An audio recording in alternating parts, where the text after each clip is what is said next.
Eid special মাত্র 10 মিনিটে তৈরি করা যায় এমন একটা রেসিপি নিয়ে চলে এসেছি। আসসালামু আলাইকুম এভরিওয়ান, আমি Azadi. Welcome back to my channel. তৈরি করে দেখাবো আম দিয়ে তৈরি অসম্ভব মজার রসমালাই। এটা তৈরি করতে মাত্র 10 মিনিট সময় লাগে, কিন্তু খেতে মাশাআল্লাহ এত মজা, মানে দোকানের রসমালাইকেও হার মানিয়ে দেবে। তো আম দিয়ে তৈরি এই রসমালাই তৈরি করার জন্য আমাদের লাগছে আম। আজকে আমি একটা আম দিয়েই তৈরি করে দেখাচ্ছি, আপনারা চাইলে এটা 2টা আম দিয়েও করতে পারেন। আমটাকে খুব ভালো মতো আমি ধুয়ে পরিষ্কার করে কেটে নিয়েছি। আর চেষ্টা করতে হবে আমটা অনেক বেশি মিষ্টি নিতে। আম যদি অনেক বেশি মিষ্টি হয় তাহলে কিন্তু বেশি চিনি অ্যাড করার প্রয়োজন হয় না, তাই মিষ্টি জাতীয় আম দিয়ে এটা করলেই পারফেক্ট হবে। তো আমটাকে আমি খুব ভালো মতো পিল করে একটা ব্লেন্ডার জারের মধ্যে নিয়ে নিচ্ছি। অল্প একটু পানি দিয়ে দিচ্ছি যাতে সুন্দর মতো ব্লেন্ড হয়ে যায়। ভালো মতো ব্লেন্ড হয়ে গেলে আমি একটা বাটিতে নিয়ে নিচ্ছি। আর দেখুন কতটা স্মুথ হয়েছে, একদম স্মুথ করে ব্লেন্ড করে নিতে হবে। যদি আমে অনেক বেশি আঁশ থাকে তাহলে আপনারা এটা ছেঁকে নিতে পারেন। তো এখন এখান থেকে অর্ধেকটা মতো আম আমি তুলে নিচ্ছি, এটা আমি পরে ব্যবহার করব।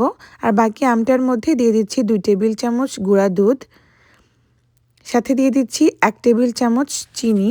পাউডার চিনি ব্যবহার করেছি, আপনারা চাইলে রেগুলার চিনি দিয়েও করতে পারেন। এখন খুব ভালো করে এটাকে মিশিয়ে নিচ্ছি। এখানে আপনারা চাইলে ফ্লেভারের জন্য এলাচ ব্যবহার করতে পারেন, তবে আমি আমের ফ্লেভারটা রাখছি, এজন্য কোনো রকম এলাচ ব্যবহার করব না। মিশ্রণটাকে একটা সাইডে রেখে দিচ্ছি। এখন একটা প্যানের মধ্যে নিয়ে নিচ্ছি 2 কাপ দুধ। এ পর্যায়ে দুধটা কিন্তু ঠান্ডা রয়েছে আর আমি চুলা জ্বালাইনি। তো এখন এই দুধের মধ্যে আমি দিয়ে দিচ্ছি একদম ভরে উঁচু করে 1 টেবিল চামচ কাস্টার্ড পাউডার, 1 টেবিল চামচ গুঁড়া দুধ, সাথে দিয়ে দিচ্ছি চিনি। এখানে 1 টেবিল চামচ থেকে 2 টেবিল চামচ মতো ব্যবহার করা যাবে। সাথে আমি যে আমটা রেখেছিলাম উঠিয়ে, সেটা দিয়ে দিলাম। এখন সব কিছুকে খুব ভালো করে একটা হুইস্ক দিয়ে মিশিয়ে নিচ্ছি।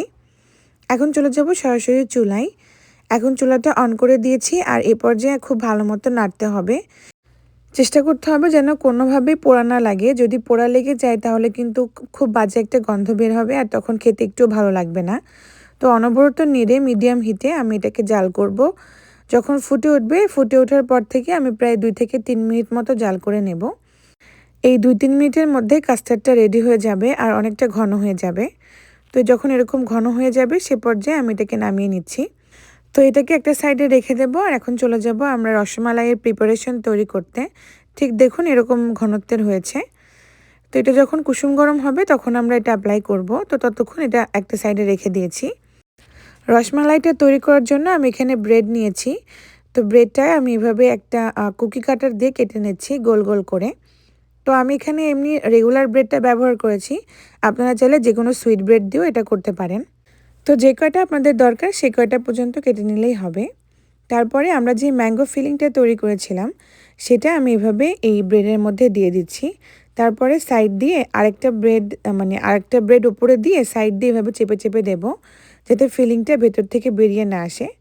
যখন আমরা এটা খাবো তখন যেন ফিলিংটা মুখের মধ্যে চলে আসে। তো ভালো মতো আমি সবগুলো বানিয়ে নিয়েছি। এখন একটা সার্ভিং বলে আমি এই রসমালাইগুলোকে দিয়ে দিচ্ছি। তারপরে উপর দিয়ে আমরা যে কাস্টার্ডটা বানিয়েছিলাম সেই কাস্টার্ডটা দিয়ে দিচ্ছি। এ পর্যায়ে কাস্টার্ডটা গরম আছে কিন্তু খুব বেশি না, মানে মোটামুটি কুসুম গরম।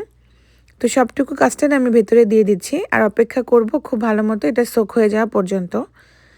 দেখবেন এ পর্যায়ে মনে হবে যে রসমালাইটা দেখাই যাচ্ছে না।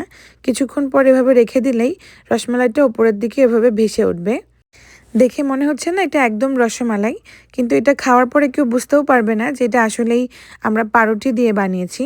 আর এটা খেতে মাশাআল্লাহ এত মজা যে যে খাবে সে আপনার প্রশংসা করতে বাধ্য হবে। তো আমি ডেকোরেশন করে দিয়েছি, এখানে কিছুটা বাদাম কুচি আর উপরে আমি জাফরান ছড়িয়ে দিয়েছি, যাতে দেখতে একদম ট্রেডিশনাল রসমালাইয়ের মতোই লাগে। যারা আম খেতে খুব পছন্দ করেন, পাকা আম যাদের খুবই ফেভারিট, তাদের জন্য এটা একদম পারফেক্ট একটা রেসিপি। খেতে এত মজা, মানে মুখে দিলে যেন মিলিয়ে যাচ্ছে, এত সফট, এত তুলতুলে একদম। তো বাসায় অবশ্যই ট্রাই করবেন আর আমাকে জানাবেন কেমন হলো। ইনশাল্লাহ সবাই দেখবেন খুব পছন্দ করবে। আর আমি তো যখন খাওয়া শুরু করেছিলাম তখন আমি মনে হচ্ছিল খেয়ে যাই খেয়ে যাই খেয়ে যাই। আচ্ছা যাই হোক, তাহলে আজকের মতো এই পর্যন্তই। দেখা হবে অন্য কোনো রেসিপি নিয়ে। সে পর্যন্ত সবাই ভালো থাকবেন।